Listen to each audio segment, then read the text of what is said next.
بسم اللہ الرحمن الرحیم الحمد للہ وکفى وسلام علی عباده الذین اصطفى اما بعد فاعوذ باللہ من الشیطان الرجیم بسم اللہ الرحمن الرحیم قل تعالوا ندعو ابناءنا وابناءکم ونساءنا ونساءکم وانفسنا وانفسکم ثم نبتهل فنجعل لعنة الله على الكاذبين صدق الله العظيم.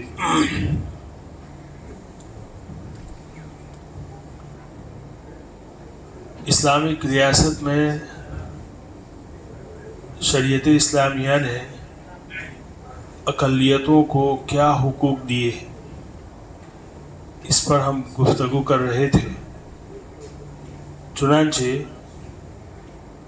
آج ہم مختصر بات کریں گے انشاءاللہ کہ ریاستی طور پر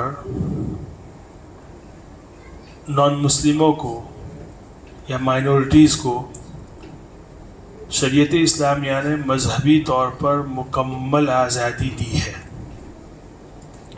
اس کی ایک مثال میں نے گزشتہ کل حضرت عمر رضی اللہ تعالیٰ عنہ کا جو مشہور معاہدہ ہے، جب انہوں نے یروشلم کو فتح کیا تھا اس وقت وہاں موجود عیسائیوں سے کیا تھا.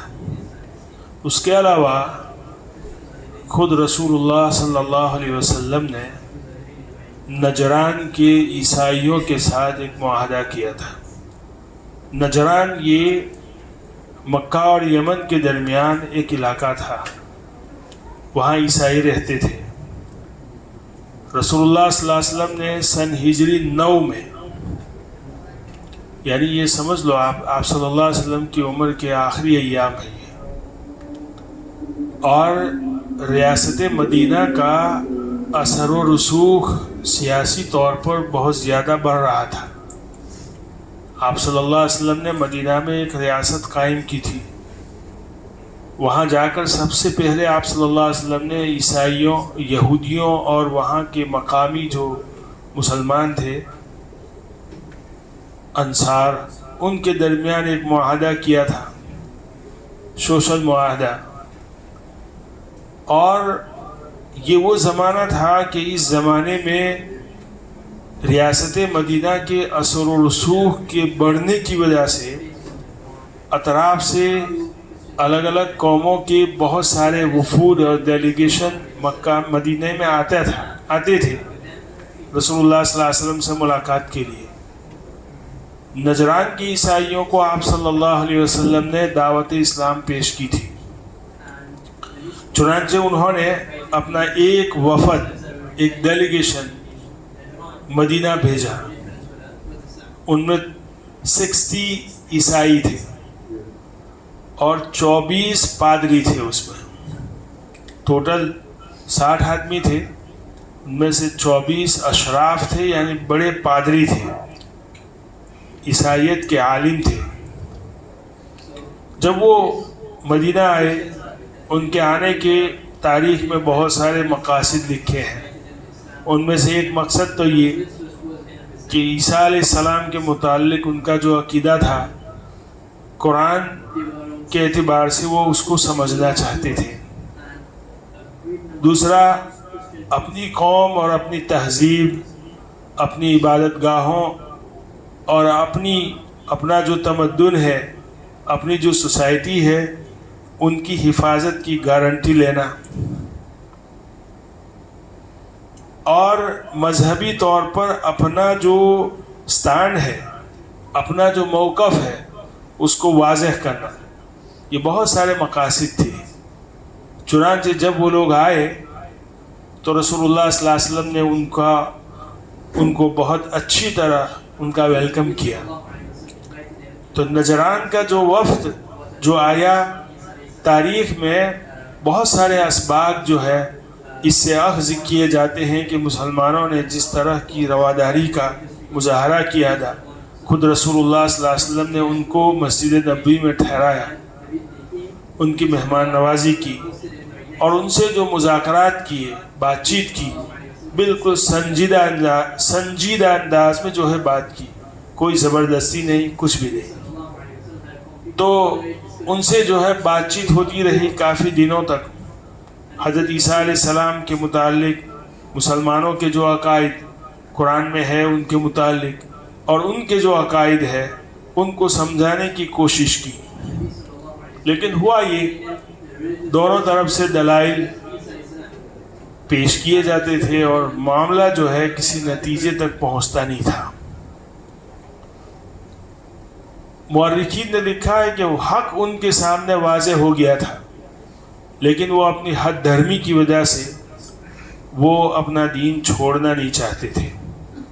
اللہ رب العزت نے وحی نازل کی، قل تعالوا ندعو ابناءنا وابناءکم ونساءنا ونساءکم وانفسنا وانفسکم ثم نبتہل فنجعل لعنۃ اللہ علی الکاذبین۔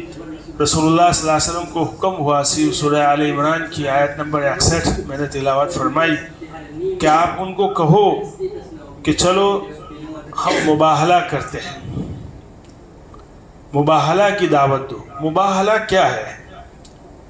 مباہلہ کی تعریف اور ڈیفینیشن یہ ہے کہ جب دو گروہ کسی حق بات پر یا کسی دینی معاملے میں کسی نتیجہ خیز بات چیت تک نہ پہنچے، دلائل دونوں طرف سے دیے جائیں لیکن کوئی بات کا نتیجہ نہ نکلے، تو پھر دونوں طرف یہ کہا جائے گا کہ چلو تم بھی اپنی اولاد، اپنے بیٹوں، اپنی عورتوں اور اپنے پیاروں کو لے کے نکلو، ہم بھی نکلتے ہیں، اور ایک جگہ جمع ہو کر ہم لوگ ایک دوسرے پر بد دعا کرتے ہیں۔ کیا مطلب؟ اللہ سے یہی دعا کرنا ہے کہ جو حق ہے اگر سامنے والا حق پر نہیں ہے تو ان پر لعنت ہو اور ان پر عذاب ہو، اس طرح کی دعا کرتے ہیں۔ چنانچہ دونوں میں سے جو بھی ناحق ہوگا، غلطی پر ہوگا، باطل پر ہوگا، اس پر اللہ کی لعنت ہوگی اور عذاب نازل ہوگا۔ یہ ہے مباہلہ۔ اللہ رب العزت نے یہ وحی نازل فرمائی، حکم دیا کہ آپ مباہلہ کی دعوت دو ان کو۔ وہ لوگ راضی ہو گئے کہ ٹھیک ہے، کوئی بات نہیں۔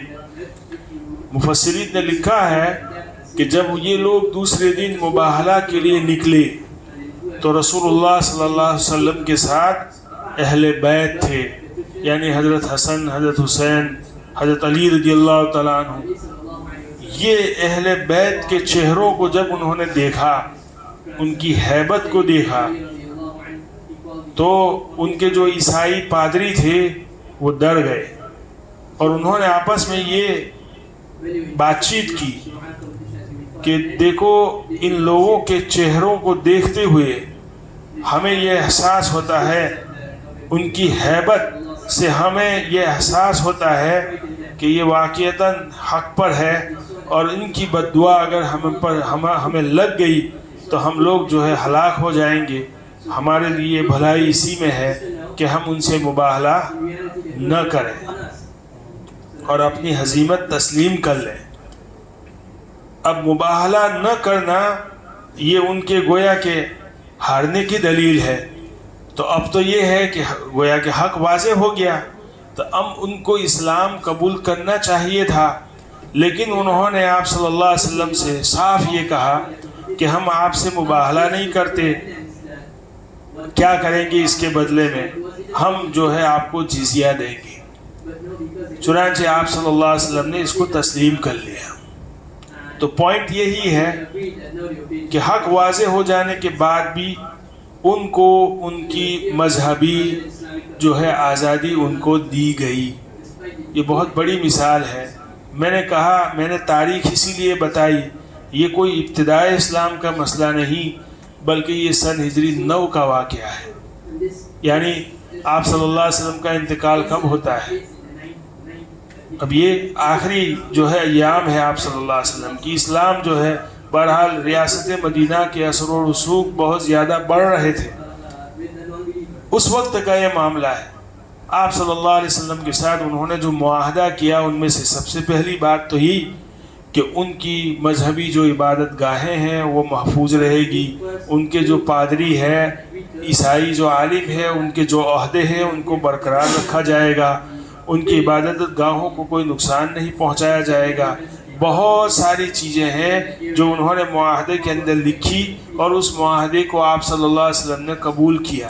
یہ دلیل ہے اس بات کی کہ اسلام جو ہے، اسلام میں جو جہاد ہے یا اسلامک اسٹیٹ جو قائم کیا جاتا ہے وہ کسی کو زبردستی مسلمان بنانے کے لیے نہیں، بلکہ زمین میں فساد کو ختم کرنے کے لیے اسلامک اسٹیٹ کو قائم کیا جاتا ہے.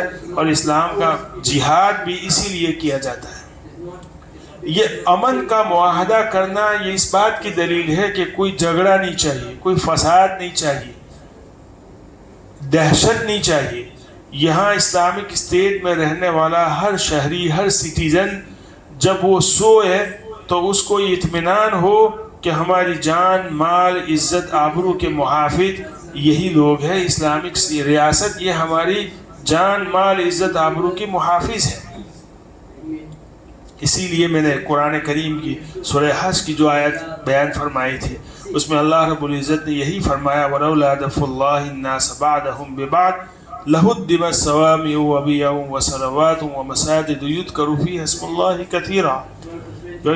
مسلمانوں کو جہاد کی اجازت اس لیے دی گئی تھی کہ وہ لوگ مظلوم تھے، ان پر ظلم کیا جاتا تھا، اور اللہ جو ہے یہ اجازت نہ دیتا تو دوسرا جو گروہ ہے وہ سب کچھ تباہ و برباد کر دیتا. یہ مذہبی عبادت گاہیں اور یہ خانقاہیں یہ سب جو ہے وہ برباد کر دیتا. معلوم ہوا کہ جہاد کا مقصد یہ کسی کو مسلمان بنانا ہی نہیں، بلکہ جہاد کا مقصد یہ فساد کو ختم کرنا اور مذہبی جو عبادت گاہیں ہیں چاہے وہ کسی بھی مذہب سے تعلق رکھتی ہو اس کی حفاظت کرنا یہ مقصد ہے. جہاد بہت بڑے اعلیٰ مقاصد کے لیے جو ہے لڑا جاتا ہے اسلام میں. انفرادی طور پر جب کوئی آدمی کوئی ایکشن لیتا ہے اس کی وجہ سے پھر بدنامی ہوتی ہے اسلام کی. یاد رکھیے اس بات کو. تو اسلام میں جو سزائیں ہیں، جو حدود ہے، وہ حدود اور سزائیں یہ اسلامک ریاست، اسلامک کورٹ اور قضا سے تعلق رکھتی ہے. اب اسلام میں ہے کہ کوئی آدمی مرتد ہو جائے تو اس کو قتل کر دیا جائے گا. تو کیا گرینیڈا میں اگر کوئی شخص کلمہ پڑھے اور پھر چرچ میں جانا شروع کر دے تو کیا ہمارے لیے رائٹ ہے کہ ہم جو ہے اس کو قتل کریں؟ یہ ہمارا مسئلہ ہے ہی نہیں. چنانچہ آج کل جو کچھ اسلام کی بدنامی ہو رہی ہے، مسلمانوں کو بدنام کیا جاتا ہے، وہ ریاستی قانون کو جب انڈیویجول اپنے ہاتھ میں لیتا ہے اور پھر کوئی کارروائی کرتا ہے تو اس سے جو ہے اسلام کی بدنامی ہوتی ہے. اسی لیے ابھی واقعات ہوتے رہتے ہیں. آپ دیکھیے پاکستان میں سندھ میں کسی ہندو کو مار دیا جس کی وجہ سے ہندوستان میں جو ہے لوگوں کو پیٹ میں مروڑ شروع ہو گیا اور جس کی وجہ سے ابھی تک یہ چل رہا ہے. بنگلہ دیش میں کسی ہندی کو مار دیا، جبکہ اس طرح کی لنچنگ ہندوستان میں روزانہ ہوتی ہے مسلمانوں کے ساتھ. لیکن جب پاکستان میں کسی نے کیا، بنگلہ دیش میں کسی نے کیا، ہم ان کے ساتھ کرکٹ نہیں کھیلیں گے، بچوں والا معاملہ. اب دیکھیے یہ کوئی چھوٹا موٹا معاملہ نہیں ہے. یہ کیا ہے؟ اسلام اور مسلمانوں کو انٹرنیشنل لیول پر بدنام کرنے کی ایک سازش ہے. بہرحال پاکستانی حکومت ریاستی طور پر جو شخص مقتول ہوا اس کے ورثاء کو انصاف دے، یہ اسلامی طور پر ان کی ذمہ داری ہے. بنگلہ دیش میں یہ ہوا تو ریاستی طور پر وہاں کی جو کورٹ اور عدالت ہے ان کا یہ حق ہے کہ وہ اس کو انصاف دلائے، یہ ان کا معاملہ ہے. لیکن انفرادی جب کوئی شخص اس طرح کے واقعات میں مبتلا ہوتا ہے تو اس سے یہ معاملہ پھر انفرادی نہیں رہتا، یہ معاملہ پھر جو ہے اسلام اور مسلمانوں کی بدنامی کا باعث بنتا ہے. میں نے اسی لیے کل روایت جو بیان فرمائی تھی، رسول اللہ صلی اللہ علیہ وسلم نے یہ روایت بیان فرمائی کہ اگر اسلامک ریاست میں کسی نان مسلم کو اس پر کوئی ظلم ہوگا یا اس کا حق لے لیا جائے گا یا اس پر اس کی طاقت سے زیادہ کوئی کام اور بوجھ ڈالا جائے گا اور اسلامک ریاست اس کو انصاف نہیں دے گی اس دنیا میں، تو کل قیامت کے دن میں اس کی طرف سے خصم بنوں گا، وکیل بنوں گا. یہ کتنی بڑی بات ہے.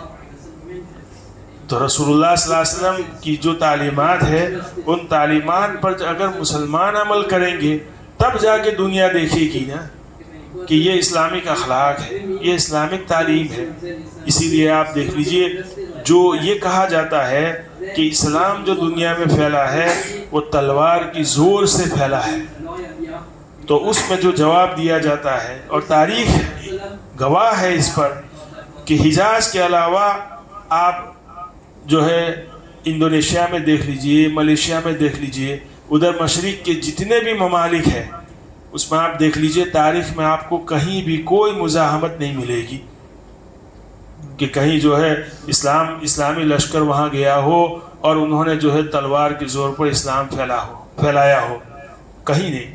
وہاں ہندوستانی صوفی جو تھے وہ آئے تھے، صحابہ کرام وہاں گئے تھے۔ چائنا کی تاریخ جو ہے، چین کی تاریخ بڑی مشہور ہے، وہاں جو ہے صحابی گئے تھے، عرب جو ہے گئے تھے وہاں تجارت کے لیے، ان کے اخلاق ہی سے اسلام وہاں پھیلا ہے۔ وہ وہاں رہے، وہاں کے سٹیزن بنے، وہاں کی عورتوں سے شادی کی انہوں نے، پھر جو ہے رفتہ رفتہ بہرحال اسلام پھیلا۔ پوری دنیا کی آپ تاریخ دیکھ لیجیے، مشرق کی، ایون یہ مغرب میں بھی چچنیا اور وہاں جو ممالک ہے وہاں پہ بھی آپ کو کوئی خاصی مزاحمت کہیں دکھائی نہیں دے گی۔ وہاں جو اسلام پھیلا ہے یہ مسلمانوں کے اخلاق سے پھیلا ہے۔ تو کہنے کا مطلب یہ ہے کہ جس طریقے سے پہلے بھی میں نے کہا تھا کہ یقیناً اسلاموفوبیا اور مغرب اور میڈیا کا اس میں بہت بڑا دخل ہے کہ اسلام اور مسلمانوں کو بدنام کرتے ہیں، لیکن ساتھ ساتھ مسلمانوں کے جو اخلاق ہے اور مسلمانوں کے جو اعمال ہے اس کا بھی بہت بڑا دخل ہے اسلام، پیغمبر اسلام اور قرآن کریم کی بدنامی میں۔ اللہ رب العزت جو ہے ہمیں صحیح سمجھ عطا فرمائے۔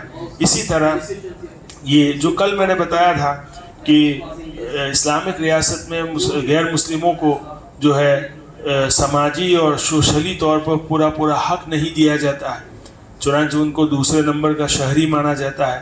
تو میں نے کہا تھا یہ بھی غلط ہے تاریخی طور پر۔ حضرت عمر رضی اللہ تعالیٰ عنہ کا جو مشہور جملہ ہے کہ ایک یہودی بوڑھا یہودی مسجد سے باہر یا گلیوں میں جو ہے بھیک مانگ رہا تھا، حضرت عمر رضی اللہ تعالیٰ عنہ نے اس کو دیکھا اور اس سے پوچھا کہ آپ بھیک کیوں مانگ رہے ہو؟ اس نے یہ کہا کہ ایک تو یہ کہ مجھے جزیہ دینا ہے اور میں بوڑھا ہوں اس لیے اب مجھ سے محنت نہیں ہو پاتی، کام نہیں ہو پاتا۔ حضرت عمر رضی اللہ تعالیٰ عنہ کی آنکھوں میں آنسو آ گیا اور یہ کہا کہ جب تم طاقتور تھے، جب تم جوان تھے تو اس وقت ہم نے آپ سے جزیہ لیا، اب آپ جو ہے بوڑھے ہو گئے تب بھی جو ہے ہم آپ کی کمزوری اور بڑھاپے کا خیال نہ کریں، یہ انصاف نہیں ہے۔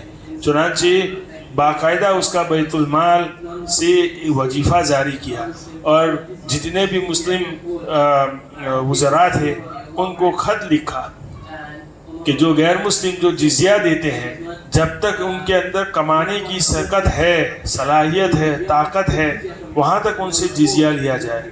جب وہ کما نہ سکے، ان کی قوا جو ہے کمزور ہو جائے تو اس وقت جو ہے ان بیت المال سے ان کی مدد کی جائے۔ یہ رول، یہ جو ہے قانون بنا دیا۔ کون کہتا ہے کہ جو ہے ان کے ساتھ بہرحال دوسرے نمبر کے شہری جیسا جو ہے ان سے برتاؤ کیا جاتا ہے؟ یہ غلط بات ہے۔ بہرحال ایسے بہت سارے واقعات ہیں۔ آپ اندلس میں جو ہے مسلمانوں کی جو حکومت رہی اس کی تاریخ کو آپ دیکھیے۔ وہاں اندلس میں عیسائی، یہودی اور مسلمان تینوں کمیونٹی ایک ساتھ رہتی تھی، اور اسی دوران جو ہے یہودی کے بڑے بڑے فلاسفر جو ہے وہ اسپین ہی میں جو ہے پیدا ہوئے، وہیں پہ رہ کر انہوں نے جو ہے اپنا علمی کارنامہ انجام دیا۔ اسی طرح آپ خلافت عثمانیہ کو دیکھ لیجئے۔ آپ خلافت عثمانیہ کے دور میں یہاں ترکی میں، استنبول میں بہت سارے گرجا وہ محفوظ رہے، آج بھی محفوظ ہیں۔ تو اسلامک تاریخ اور مسلمانوں کی تاریخ یہ محفوظ ہے اور اس میں یہ سب واقعات ہے۔ اگر اسلام اسی طرح جو ہے انتہا پسندی ہی کی تعلیم دیتا تو یہ سب چیزیں، یہودیوں کی تاریخ مٹ جاتی. مغلوں کی تاریخ آپ دیکھ لیجیے، اگرچہ وہ ہمارے مذہبی رہنما نہیں تھے لیکن بہرحال مغل مسلمان ہی تو تھے نا، مسلمان تو تھے. مغلوں کے زمانے میں جو ہے ہندوستان میں اگر اسلام ہی کی تعلیم یہی ہوتی کہ انتہا پسندی اور دہشت گردی ہی سکھاتا ہے اسلام، نان مسلموں کے ساتھ جو ہے اسی طرح کا برتاؤ جو ہم کئی دنوں سے ہم بول رہے ہیں، اسی طرح اگر اسلامی تعلیم ہوتی، اگرچہ وہ ہمارے اسلامی کے رہنما نہیں تھے لیکن مغل میں بھی بہت سارے اسلام پسند بادشاہ جو ہے گزرے ہیں، تو اس زمانے میں ہندوؤں کا جو ہے نام و نشان مٹ جاتا. لیکن ہندوؤں کی تہذیب، ہندوؤں کی عبادت گاہیں وہاں محفوظ رہی. معلوم ہوا کہ اسلامی تعلیمات نہیں ہے، یہ اکا دکا کسی مسلمان کا عمل ہے جس سے جو ہے مذہب کو بدنام کرنا یہ انصاف کی بات نہیں ہے. اللہ تعالی ہمیں صحیح سمجھ عطا فرمائے. آئندہ کل یہ تو جو ہے عام حالت میں نان مسلموں کے کیا حقوق ہے اس پر ہم بات چیت کر رہے تھے.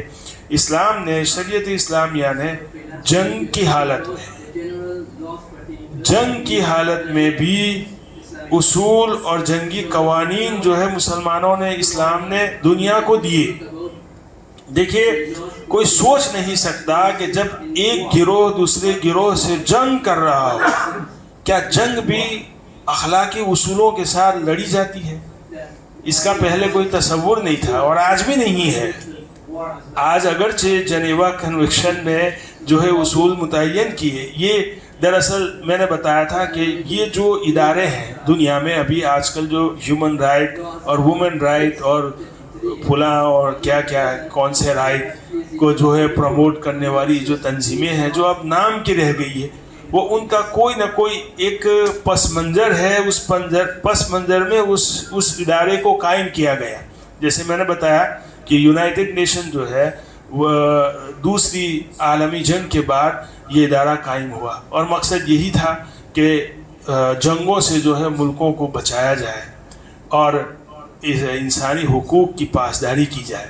پھر جنیوا کنونشن جو ہے وہ بھی ایک لڑائی ہوئی تھی یورپ میں، غالباً میں کل جو ہے بتاؤں گا، فرانس کی کسی کے ساتھ. اس جنگ میں جو ہے 40,000 سے زائد فوجیوں کو مار دیا گیا تھا. تو ایک شخص نے اس جنگ کو اپنی آنکھوں سے دیکھا اور لوگوں کو جو ہے مرتے اور کٹتے دیکھا. چنانچہ اس جنگ کی خاتمے کے بعد اس نے ایک کتاب لکھی اور اس کتاب میں اس نے سجیشن دیا کہ کیا ہونا چاہیے اگر ایسی جنگوں میں انسانی حقوق کی جو ہے پاسداری کی جائے. اور اس میں یہی، چنانچہ وہ جنیوا کنونشن ہی کے ماتحت یہ ریڈ کراس جو ہے یہ ادارہ یہ اسی سے جو ہے قائم ہوا. تو دنیا نے یہ جنگی اصول تو ابھی دیکھے، جبکہ شریعت اسلامیہ نے جو ہے 7ویں صدی عیسوی میں جنگ کے اصول اور عام حالت میں جو ہے مائنورٹیز کے ساتھ اور نان مسلموں کے ساتھ کس طرح زندگی گزارنے چاہیے اس کے اصول ہمیں جو ہے سکھا دیے تھے، دنیا کو سکھا دیے تھے. اب اسی لیے ہم کہتے ہیں کہ دنیا آج جو ہے انہی اصولوں پر آ رہی ہے. اسی لیے ہمارا دعویٰ ہے کہ مذہب اسلام یہ دین فطرت ہے. اسلام کی تعلیمات ایک فطری تعلیمات ہیں، سمجھ رہے ہیں؟ یہ ہمارا دعویٰ ہے اور یہ دعویٰ ایسے ہی نہیں بلکہ دلیل کے ساتھ، اس کے پروف ہے پورا. اللہ تعالی ہمیں جو ہے اپنے جو ہے دین پر عمل کرنے کی ہمیں توفیق عطا فرمائے اور صحیح سمجھ عطا فرمائے. وآخر دعوانا الحمدللہ.